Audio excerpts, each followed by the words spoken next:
राम नारायण राम, राम नारायण राम, राम नारायण राम। पृथ्वी की उत्पत्ति के बारे में भी बहुतों ने बहुत कुछ कहा है। विभिन्न लोगों ने विभिन्न प्रकार इसका विवरण दिया। ये भी हो सकता, वो भी हो सकता है। इसी के चिंतन में एक एक जन एक एक प्रकार से डूबे हुए हैं। कहां से किस प्रकार सृष्टि हुई, यही सोच का विषय है। वास्तविक दृष्टांत देख हम अनुमान लगाते हैं। सूर्य की तरह ही पृथ्वी भी प्रथम अवस्था में अग्निकुंड, उससे धुएं का वाष्प, फिर बादल, तत्पश्चात वृष्टि की सृष्टि हुई। वृष्टि जल की धारा में पृथ्वी डूब गई। बाहरी परत शीतल हुई। धीरे धीरे जल जमा हुआ। भीतर की आग में पानी पहुंचा और कंपन हुआ, जिससे सागर की सृष्टि हुई। अभी भी प्राकृतिक आपदाओं के कारण भूपृष्ठ का परिवर्तन होता ही रहता है। इसी तरह सृष्टि बरकरार है। यह भी सही है कि आग का गोला ठंडा होते होते पृथ्वी की सृष्टि हुई, तो उसकी अवशेष अग्नि भी धीरे धीरे कभी ना कभी शीतल होगी, हो सकती है, कहा नहीं जा सकता। ये सब धारणा या आनुमानिक है। जो भी हो, इसके आदि अंत की चिंता ना भी करें। जो नजर के सामने वास्तव दिखता है, उसके संबंध में भी प्रश्नों का अंत नहीं है। किस किस विषय वस्तु के संसर्ग से किस प्रकार जीवों की सृष्टि हुई, प्राण कहां से किस प्रकार आया, धरती शस्य श्यामला कैसे हुई, प्रत्येक विषय वस्तु में इतनी सूक्ष्म कारीगरी कैसे हुई। कोई कहता है इसकी जड़ एनर्जी है, कोई मैटर को कहता है। ऐसा ही यदि हो तो फिर से प्रश्न उठता है, इस एनर्जी और मैटर की उत्पत्ति कैसे हुई। हाथ में वस्तु पाने पर उसका एक रूप दिया जा सकता है, पर यदि वस्तु पहुंच के बाहर या दृष्टि ओझल हो तो उसे कैसे खींच कर लाया जा सकता है।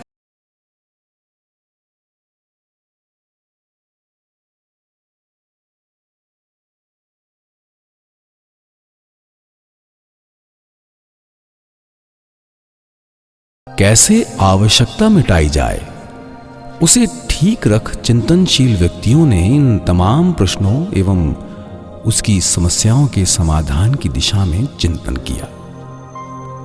किस मार्ग पर चलने पर आवश्यकता की पूर्ति सुंदर रूप से होगी, इसी परिप्रेक्ष्य में युक्ति प्रदान की।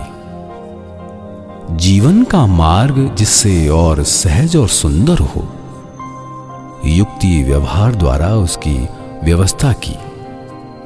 परंतु सामान्य वास्तविक विषय वस्तुओं का परीक्षण द्वारा विचार विश्लेषण करते हुए बढ़ते समय उनकी तमाम बुद्धि विचार एक सीमा तक पहुंचकर रुक जाती है। जैसे चिकित्सक रोगी का रोग निर्णय करते समय रोग का लक्षण नहीं मिल पाने पर कुछ अनुभव, कुछ अनुमान के आधार पर अपनी बुद्धि द्वारा चिकित्सा चलाते हैं।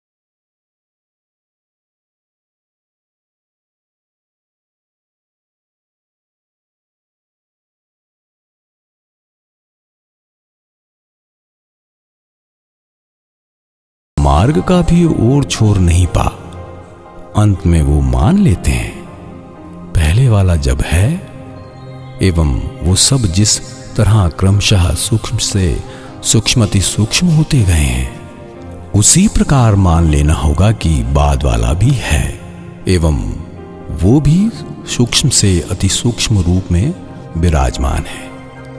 उस सूक्ष्मतम वस्तु का संधान पाकर अंततः मान लेते हैं कि सदैव था, अब भी है। किसने किया या नहीं किया, इस पर ध्यान देने की आवश्यकता नहीं। महाशून्य की जिस प्रकार किसी ने सृष्टि नहीं की, कर भी नहीं सकता, वो हमेशा से था, आज भी है। उसी प्रकार उन सूक्ष्मतम वस्तुओं का भी आदि अंत नहीं है, वो भी सदैव से थी, हैं, रहेंगी। आज तक विभिन्न तत्वों के संबंध में जिन्होंने जो ग्रंथ रचना की उसमें देखा जाता है कि उनकी धारणा एवं विषय वस्तु यहां की विषय वस्तु पर निर्भर करती है। अंततः सभी एक क्या पता पर आकर रुके हैं। यही क्या पता को स्वीकार कर लेने पर अब तक की उनकी तमाम युक्ति तर्क, उनके सभी लेख क्या पता में ही रह जाते हैं।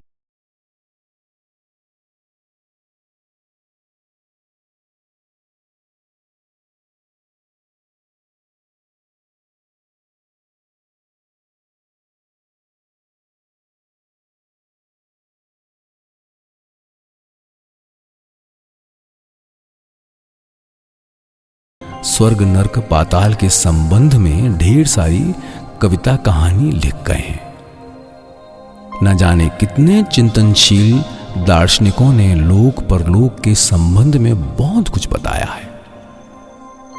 मृत्यु उपरांत भी जब आत्मा का अस्तित्व है तो उसे भले बुरे का विचार करने की क्षमता भी रह जाती है।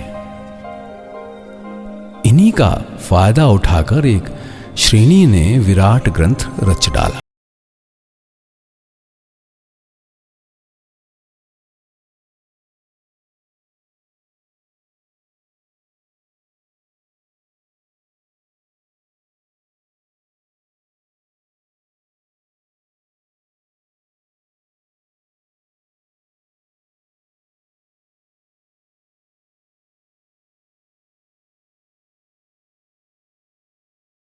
की कल्पना हो या जो कुछ हो, उसे पढ़कर अनेक लोगों के मन में अनेक प्रकार के विचार उत्पन्न हुए, जिसमें अच्छे बुरे दोनों विचार शामिल हैं।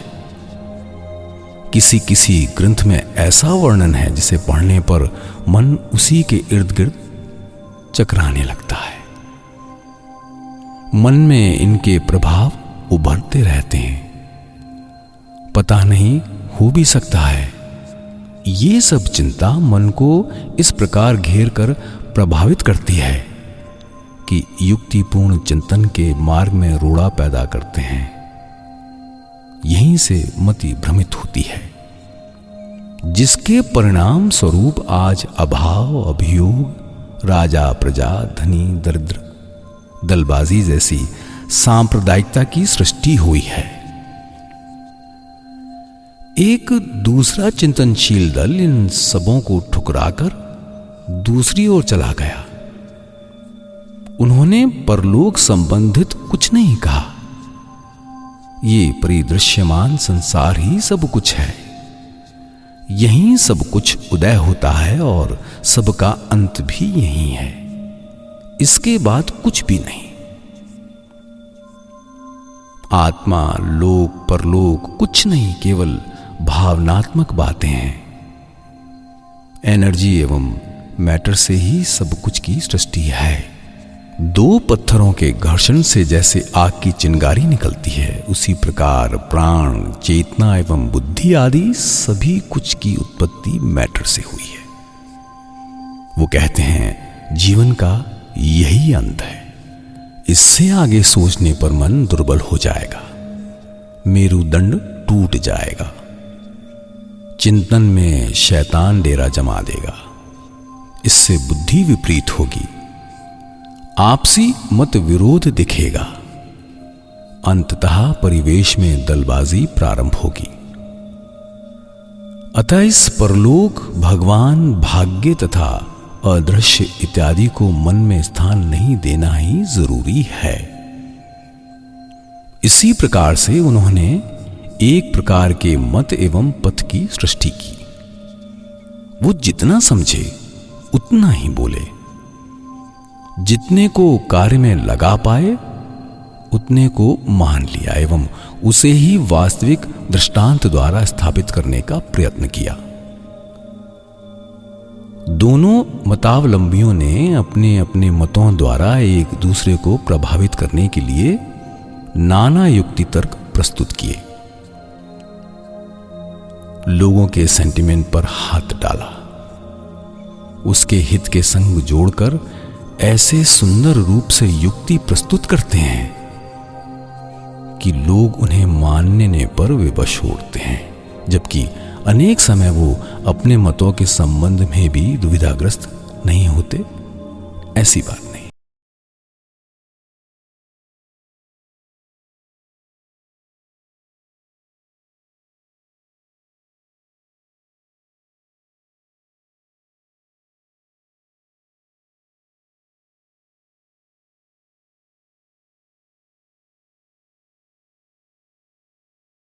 हम लोगों ने लिख तो दिया बहुत कुछ, परंतु उनके अस्तित्व, जीवन की उन्नति के मार्ग में, उनका सामाजिक जीवन में प्रयोजनीयता का कुछ भी पता नहीं चल सका। व्यवहार नहीं किया जा सकता। शिक्षा एवं सभ्यता की किस प्रकार उन्नति होगी, इसे बताने के लिए खाद्य, आश्रय, एकता, समता आदि समस्याओं के समाधान हेतु परलोक से तो कोई एक दिन के लिए भी आकर कोई उपदेश निर्देश नहीं देते। यहीं आकर उनकी धारणा या सोच की माप काठी फेल होती है।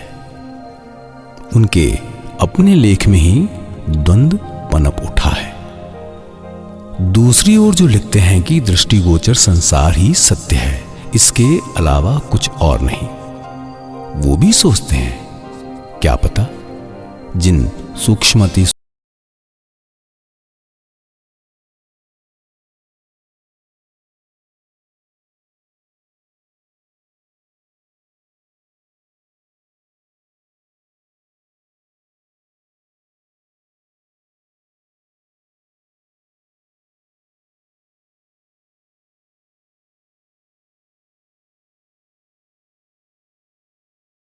वस्तु द्वारा शरीर मन बना एवं जिस वस्तु द्वारा उनकी रक्षा होती है वो अग्नि, जल, हवा एवं खाद्य तो शून्य की वस्तु है। ये जब शरीर मन चैतन्य की सृष्टि एवं रक्षा करते हैं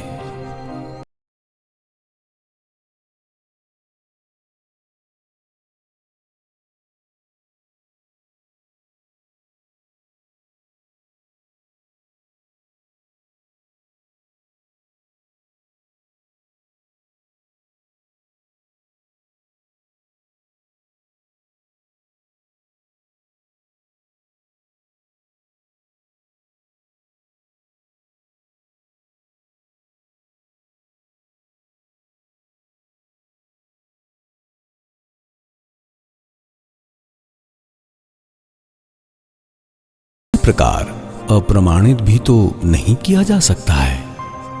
अतएव जड़वादी भी युक्ति द्वारा दृढ़ भाव से अपने मत का प्रकाश करने पर भी भीतर ही भीतर उसमें द्वंद्व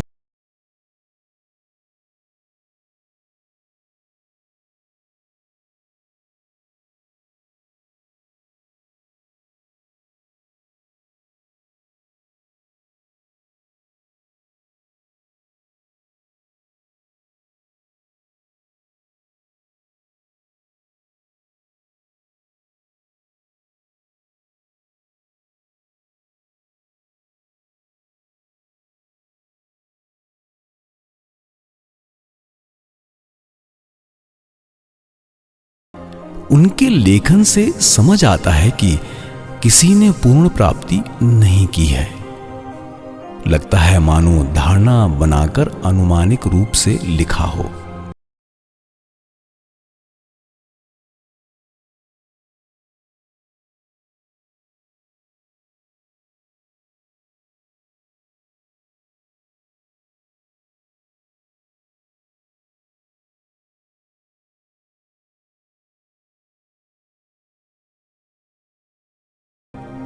कि प्रत्येक ने अपनी अपनी धारणा, कल्पना एवं सामान्य ज्ञान का आश्रय लेकर ग्रंथ लिखना शुरू किया, पर दिशा भ्रमित हो पूरा नहीं कर बीच में ही छोड़ दिया।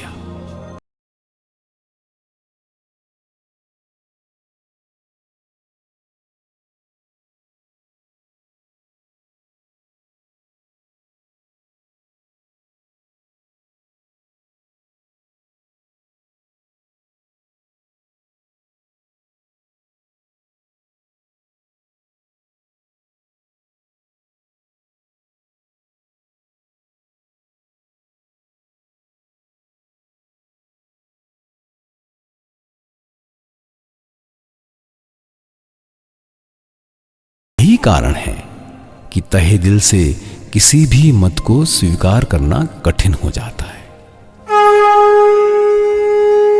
सब मिलकर बोलेंगे राम नारायण राम, राम नारायण राम, राम नारायण राम।